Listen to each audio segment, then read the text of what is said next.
Hi guys, welcome back to the channel. Hope you're all smashing it. So today we're just going to do a quick little video for you. Basically what you'll see in the previous video we did, I've been having a few little DPF issues with the E91.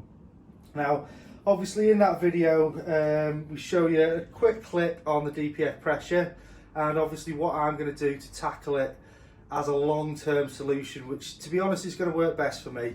So I'm going to get rid of the DPF, get rid of the EGR, swirl flaps and get a stage 1 map.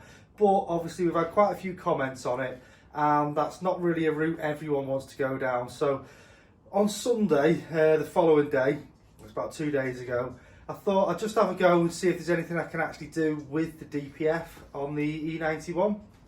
Now obviously I didn't want to go removing it all because once I remove it I want to be putting the other downpipe on it. So I thought I'd have a quick go at using some DPF cleaner. Now I've used this stuff before and it's not really worked very well, but I got recommended this stuff. It's powatec PT DPF cleaner.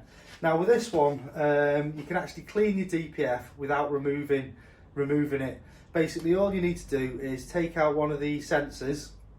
I'll show you which one I've taken out. And obviously the tools I've used. You spray this in, spray it in little 5-second increments, leave it a little bit for it to kind of settle, spray it again till you've used the whole can. Obviously before you do that you need to get the car up to operating temperature. So basically what I did is I just cracked the sensor off so I knew it would be easy to remove. Got it up to operating temperature, sprayed this stuff in, then obviously put your sensor back in, start the car and take it for a drive. Now when I did that, it kicked a load of black soot out the back and it's basically cleared the DPF fault. Now I'll show you all the readings because I'm getting decent readings across the DPF. My DPF fault's not coming back up on the dash anymore, so I'm quite happy that's worked. As I said, I've been driving the car for what, about 2 days now, and it's not come up, it's not pinged up the DPF fault, so I'm quite happy that that's sorted it.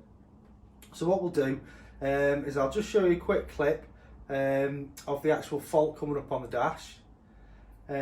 We'll show you a quick clip from the other video, basically of the DPF pressure, and then I'll actually show you live what it's reading at the minute. So as you can see, this is the actual tool I've used to remove it. It's a 22mm, I believe it's called a crowfoot spanner. Obviously you need to use one of them because you've got a cable coming out the end of your oxygen sensor. Then I had to use 2 extensions so I could get the ratchet on and get enough leverage on it. But if you look under there, as you see, you can see the DPF. It was actually that top sensor that I removed. Now obviously once that's removed, it's dead easy to spray your cleaner in, obviously screw it all back up and then take it for a drive. So I'll give you a quick look at the fault that was pinging up on the dash, the previous video we did, and then I'll just show you what it's actually reading now.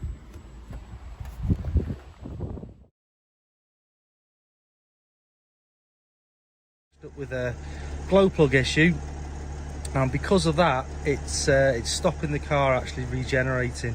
But like if I give it a bit of a rev now, you'll actually see that pressure is really high over the DPF. So there's a couple of ways we can tackle that. I'll just turn the engine. So as you can see, I've got the car running, it's just idling at the minute, and on the Bimmer link you can actually see that differential pressure is now at 0. So if we give it a little bit of a rev, there you go, you can see that is 0.01 bar. So you get a bit more of a rev, 0.4. So before I think we were reading about 0.13 bar, and as we revved it, it was going up to 0.75 to 1 bar differential pressure. So for a quick, pretty much, I don't know, 20 minute, half an hour, and then a drive to actually remove a sensor, and I think the actual DPF cleaner was 15 quid. So considering I didn't have to remove the DPF, didn't take too long to do, and that's cleared me fault, I'm quite happy with that. To be honest, if you're having any pressures with your DPF, I'd recommend having a go at doing that before you think about taking it into a garage, getting the DPF removed or anything like that, you know, deep cleaned, because that has sorted it for me.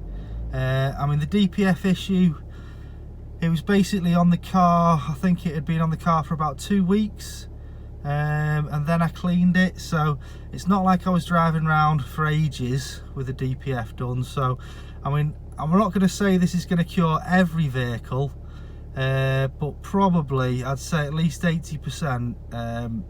I reckon that'll sort out your DPF issue. So I hope you like this little video. I hope it helps you.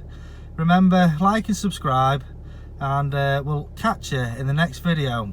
See you later.